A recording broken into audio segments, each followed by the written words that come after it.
Hey everybody, welcome back. Today we're going to be planting some papaya seeds. Specifically, the variety we're going to plant today is called Red Lady. It's a very, very popular papaya. It doesn't get too big, but the fruit is a good size and has good resistance to a lot of diseases. Tastes really good, and like I said, it's one of the more popular varieties. Now, all right, so we're good to go. We've got the 10 little plugs with the little holes in the bottom. So whenever you order these, just make sure that you're aware to take a look, because some come with the holes, some don't. So the soil that I like to use is Pro Mix. Pro Mix is a very good potting soil, has perlite, and it drains well, and it doesn't end up rotting out your seedlings. Unless, of course, you constantly water, which you don't want to do that. But we'll talk about that later. So we've got a little holes in here. We're going to go ahead. We're going to put our Pro Mix in here. If you don't have Pro Mix, you can use any good potting soil. Just make sure that it's not a heavy potting soil. So you want something that's fairly lightweight and not really so compacted that it's going to make it difficult for your seeds to germinate. So we're going to move this Pro Mix, by the way, I've already watered it, okay? So it's plenty of water in there. When I say plenty of water, I mean it's moist. So if I go like this, I can feel a little bit of moisture in it, and it kind of, holds together. It doesn't, like, I'll show you again. See? That's good. It crumbles apart. So that's what you want. So now I have this all set up like this, and we're going to go ahead and we're going to start putting the seeds in there. All right, now it's recommended that you soak your seeds for 24 hours in a little bit of water like this, and you're going to have some floaters, and you're going to have some that aren't going to float, that are going to sink to the bottom. I find a papaya seed tends to float quite a bit, and it's really not that big of a deal. If you're getting it from a fruit fresh, a lot of times they'll tell you to clean them and go through all this process. You really don't need to do that. Just get them out of there, go ahead and plant them, and you're done. It's that easy, okay? But these coming in a container, these coming in a package, I should say, have been in there. I'm not sure how long, because I looked at the package and there was no date. But again, they say that they have a 75% germination rate. And from experience, I've taken them right out of the package without soaking them, planted them, and they've done well. But if you want to be on the safe side, maybe increase your germination rate, go ahead and soak them for 24 hours. All right, so now what we're going to do is just going to pour out this little jar into this little bowl here so I can easily get to the seeds.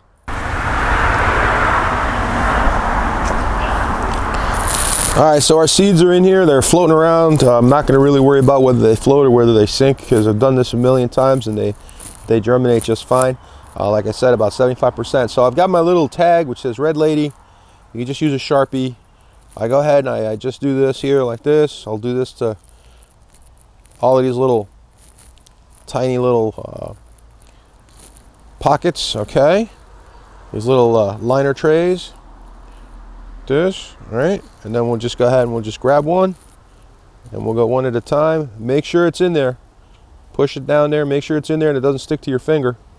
Okay, remember where you started. So that would be 2, and I like to do them one at a time and push them in there. 1, 2, that's number 3.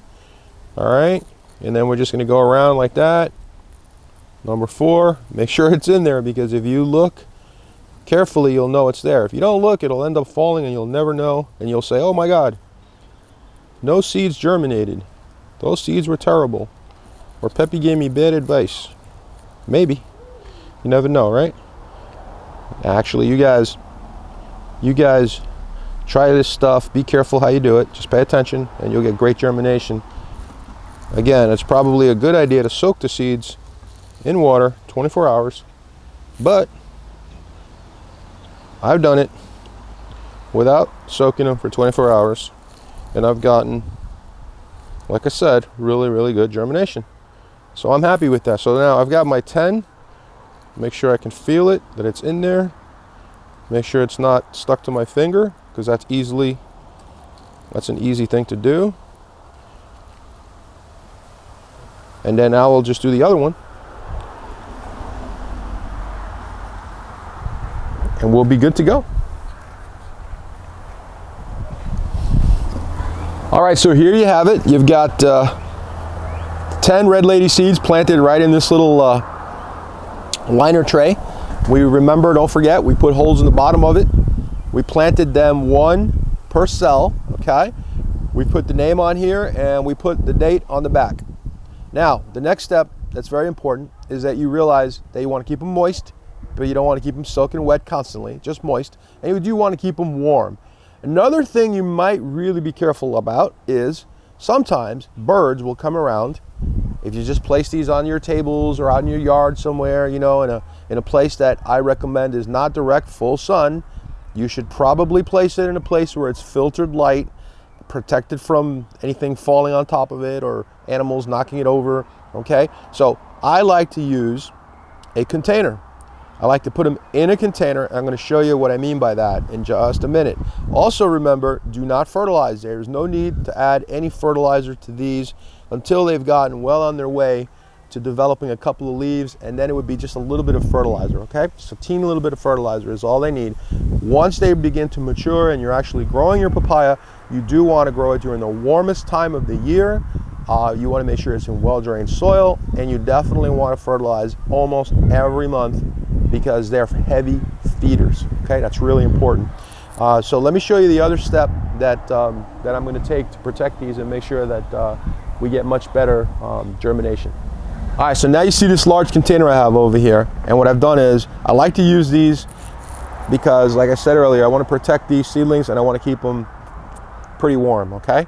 But I don't want to keep them so warm that they end up cooking in the sun either. So what we do is we take these little trays or these little containers, tiny little liner packages, we put them inside there and then move this container to a place that is filtered light, and I'll keep an eye on the temperature and I'll make sure that it's moist, not too moist. It's a little tricky to get the hang of it, but basically you don't want this cooking in the sun, okay? So put it in a place that's filtered light, slight shade, slide light filtering through is what I mean, okay? So if you do that, you then go ahead and make sure they're moist, cover it up. We've got some holes on the top. This container is probably not the best. I'm going to have to change the lid on this. I have another lid that has no holes on top.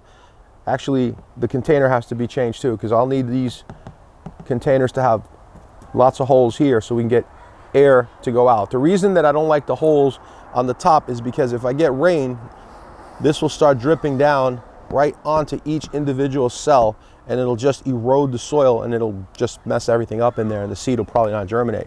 So I'll change this lid. I have another lid, and then later on I'll see if I have a different container, or maybe I'll just drill some holes in this container here. But I'll drill a couple of holes in here just to get plenty of air, make sure there's no holes in the top, like I said, and this will work. This will keep everything nice and warm like a little greenhouse. Now, I'm in Florida. You know, you could be somewhere where you absolutely need to do this because it's just too cold yet. But if you're in Florida, you don't have to do this, okay? You don't have to. You can just take it, put it out there, put it someplace, wherever you like. I just don't like them in full sun because they tend to dry out those little pots too quickly. But this is one of the ways that I do it, and I've been successful. Later on, when you want to go ahead and transplant your papaya and you're going into another container, this little container has lasted here. This is almost a year old, believe it or not, and it's doing really nice. I like to just cut these, then that way I don't disturb the taproot, and we can step up into a pot, say like this one, which this is a 4x9. That's a nice pot, a 4x9.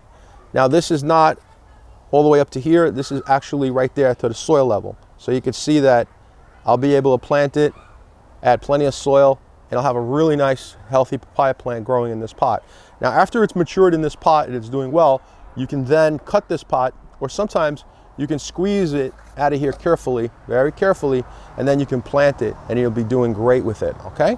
So that is one way that you could do it. Another way, you could go to a little smaller pot if you want, but for that matter, you might as well have started the seed in a pot like this. So what do I mean is, you take that little individual cell after it germinates, right? So you have your little sprout about this big, and it's got several leaves. You just basically break this off, put the soil in here, go ahead and place it in there, cover it with soil, and then you can sprinkle just a little bit of your favorite fertilizer mixed in with the soil. And that should get you off to a great start growing papaya seedlings. All right, everybody, thank you. I hope you enjoyed the video. I hope you learned something. Give us a thumbs up, subscribe to the channel, and come back and check us out. All right, we'll see you soon.